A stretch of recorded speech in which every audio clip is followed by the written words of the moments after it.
Hey Christian, you're an atheist too, who believes in one God. This is Red Pen Logic with Mr. B, where we help you assess bad thinking by using good thinking, and we take this job very, very seriously. Creepy wink. In today's tweet, the atheist Buddhist offers an argument, scratch that, an observation, that he thinks somehow undermines theism. The tweet says, if you're a Christian or a Muslim, then you're an atheist too. You're just an atheist of one less God than me. Hashtag atheism. The tweet includes an image of 3 graves, one for Zeus, one for Odin, and one prepared for Yahweh. And it says, mythology is where old gods go to die. It's time to dig a fresh grave. Well, maybe graves are where bad ideas go to die too. And this challenge is certainly one of them. Well, here we go again.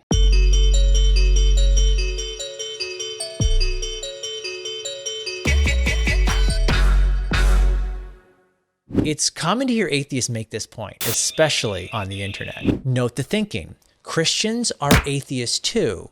They just believe in one less God than me. The one less God they're referring to, of course, is Yahweh. In other words, the Christian is an atheist who believes in one God. Let me ask you a question. If you're a married man, are you a bachelor too? You are, on this reasoning, billions of times over, because you're unmarried to all the other women on the planet. Does this seem right to you? Let's get some terms straight. The atheist believes there is no God. The Christian believes there is. This shouldn't be controversial. So when it comes to the God question, the difference between one and none is pretty important. It's like the difference between being a bachelor and being married. I'm not going too quickly here, am I? Now imagine one of my single friends comes to me and says, Tim, you're actually a bachelor too. You're just a bachelor of one less woman than me. Not exactly profound. Plus, I don't think my wife would appreciate it.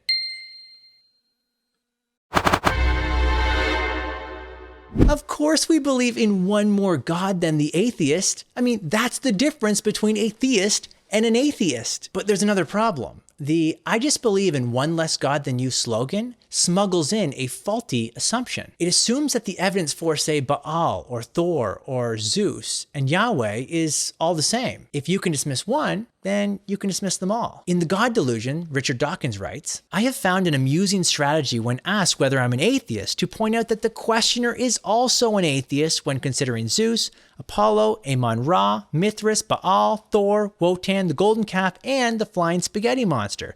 I just go one God further. So imagine if someone denied the existence of actor Jack Nicholson. You know, you can't handle the truth. Let's call them an A-Jackist. They don't believe in Jack. And let's say they wrote a book called, I don't know, maybe The Jack Delusion. In it they state, I have found an amusing strategy when asked whether I'm an A-Jackist to point out that they are also an A-Jackist regarding Jack Bauer, Jack Ryan, Jack Reacher, Jack Frost, and Captain Jack Sparrow.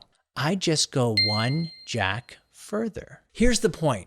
Just because you have no reason to believe in Captain Jack Sparrow does not mean you have no reason to believe in Jack Nicholson. Not all Jacks are equal. We have to weigh the evidence for each. And just because we don't have good reason to believe in Zeus or Baal does not mean we don't have good reason to believe in the God of Christianity. It turns out we do have good reason to believe in the Christian God, even if we don't have good reason to believe in these other gods. One more thing, even if we accept the notion that Christians are atheists too, so what? Nothing meaningful follows. Would this mean that God doesn't exist? No. Would this mean that Christianity is false? Not even close. So this clever meme, even if true, takes us nowhere. So what have we learned? First, it makes no sense to call a Christian, or a Muslim for that matter, an atheist of any kind. That's a misuse of the word. Second, point out that Christians and atheists both reject the pantheon of gods out there might be a clever move,